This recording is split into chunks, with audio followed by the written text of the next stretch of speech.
In the spring of 1945, a single soldier walked into a city occupied by hundreds of German troops. No backup, no orders, no plan beyond what he carried in his hands. By morning, the city was free. He did it in one night, alone, with one eye. His name was Leo Major. And this is not the most impossible thing he ever did.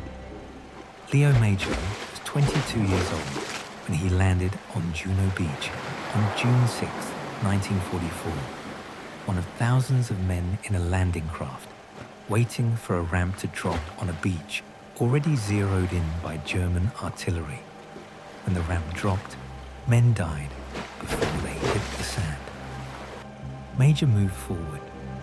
In the chaos of the first hour, he spotted a German communications unit sheltering behind an armored vehicle and took them out, securing radios and codebooks that Allied command had no way of obtaining from the air. Later that day, a phosphorus grenade exploded near his face. His left eye was destroyed. Field medics prepared his evacuation paperwork. Major refused to sign it. He argued that one functioning eye was enough to keep sniping. His commanding officer agreed, possibly out of exasperation as much as respect. Leo Major went back to the front with an eye patch and a rifle. He would not go home for another year. April 1945. The war in Western Europe was nearly over, but German forces were still holding Zwolle, a Dutch city of 50,000 civilians. Allied command had scheduled an artillery bombardment for the following morning to dislodge them. Major and his close friend, Corporal Willie Arsenault, volunteered to scout the city the night before. The mission was reconnaissance only. Go in, assess the situation, come back. Minutes after entering the city, they were spotted. German fire erupted from the darkness. Arsenault was hit and killed instantly in the street beside Major. Major did not retreat. He stood in that street next to his dead friend and made a decision. The city would not be bombed. The 50,000 people inside it would not pay for a German military position with their homes. He was going to liberate Zwolle himself. That night, first, he captured a German officer at gunpoint and gave him a choice: surrender the garrison or face a full Allied assault. The officer refused, so Major became the assault.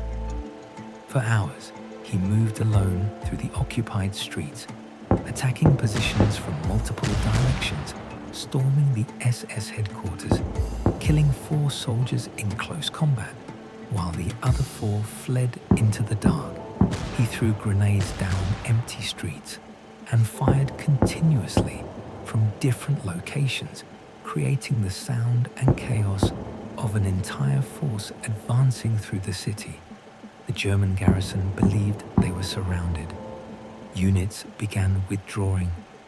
By dawn, Major had personally killed or captured approximately 93 enemy soldiers. He had coordinated with the Dutch resistance throughout the night. He had carried Arsenault's body out of the city himself. And he had called off the artillery bombardment. Zwolle woke up free. Not a single civilian building had been destroyed. The war ended. Major went home to Montreal, married, and started a family. In 1950, when the Korean War began, he volunteered again. He was 28 years old, missing an eye, and had already survived more than most soldiers see in a lifetime. He did not have to go. He went anyway. In November 1951, his platoon of 18 men was assigned to hold Hill 355, a strategic position that Chinese forces had decided to retake at any cost. The force they sent numbered 14,000 soldiers.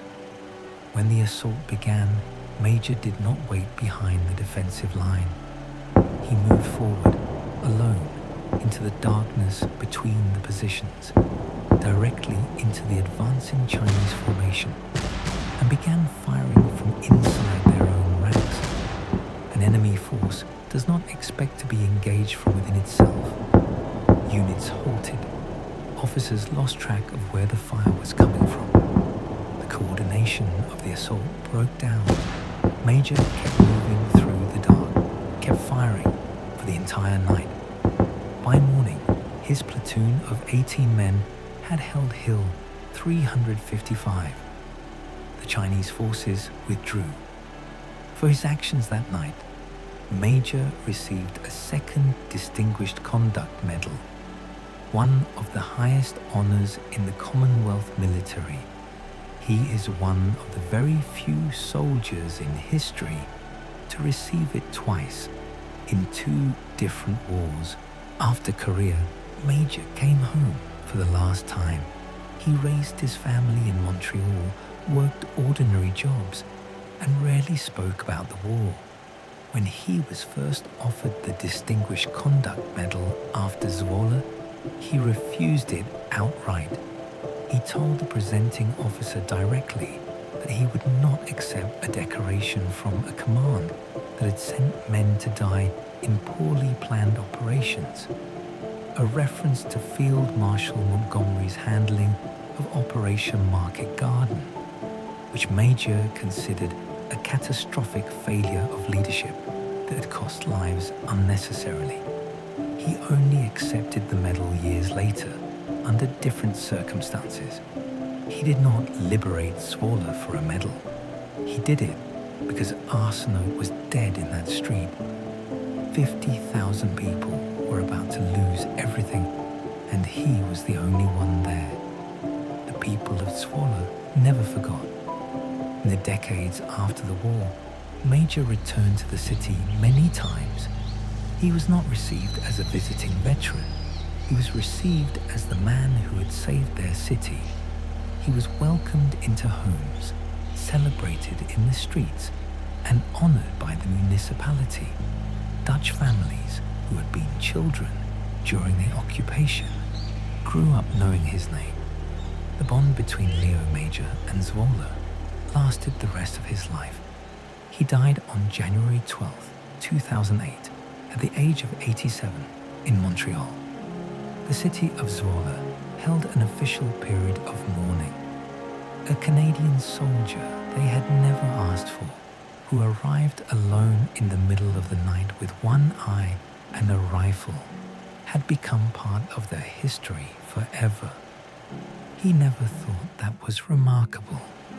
That might be the most remarkable thing about him.